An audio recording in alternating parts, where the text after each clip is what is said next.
She certainly broke through a male-dominated world, but was she inspirational to other women? Well, Amber Rudd is a Conservative British politician and is with me now. Amber, it was interesting watching the debate today, wasn't it? Because wherever the debate came from, everyone paid tribute to her on what she did for women. Yes. That's absolutely right. And the Prime Minister began his speech by saying how important it was that she was a woman, that she was the first woman Prime Minister, and the fact that she was a woman, and the fact that she represented women as well as men, but the significance of her being a woman in a very male-dominated world was repeated again and again, and from that point of view was very important to the rest of us. Ed Miliband actually saying that even before she reached Downing Street, she broke every single level up to that. She was a grocer's daughter, wasn't she? Yes. She got to Oxford, the greatest university in the world, some would argue. Absolutely. And then kept on chipping away. So yes. It wasn't just getting into Downing Street. No, she was a pioneer as a woman in so many different levels.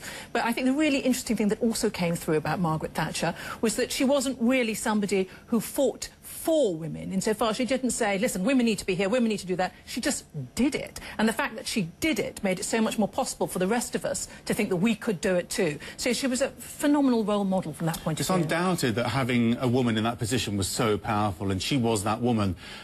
We have to cut to the chase, though. She didn't surround herself with women. In fact, a lot of the veteran political correspondents I've spoken to said she actually was quite insulting to women. Well, I think that she had a very direct manner, whether you were a woman or a man, and that certainly came out. She liked being the only woman in the male group. That may be the case, but I don't think that takes away from the fact that, as a woman, she was inspiring to the rest of us, as much younger women, who looked at politics and said, look, there's a woman in charge. She's in charge for 11 years. This is something that women can thrive in. So I think it became very enabling for women to come into politics because of what she achieved. And the fact that she chose the best people for the job and wasn't concerned with quotas, I don't think does her any discredit.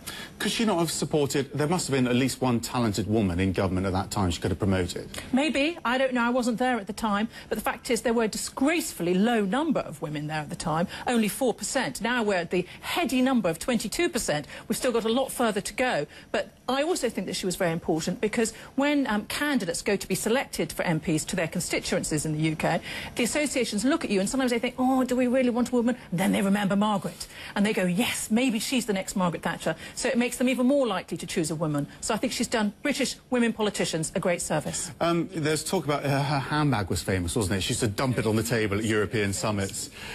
She used to use her... I've interviewed many people about her in the last couple of days who knew her very well. She used her femininity. A lot of people won't really understand that, but you're able to explain how she used her femininity? Well, I certainly think, in listening to the tributes today, I was very aware that, particularly, obviously, mainly they were from men, they were very aware of her femininity, and she absolutely clearly did use it. And I've listened to some of the interviewers, like yourself, who interviewed her at the time, saying, we were very disarmed. There she was, a senior politician, wearing a skirt. So, I mean, like any politician, she used whatever she could to her advantage, and I think her femininity was part of it. Amber Rudd, thank you very much indeed for joining us. We've got another week of discussion about Margaret Thatcher before she's laid to rest, but thank you very much.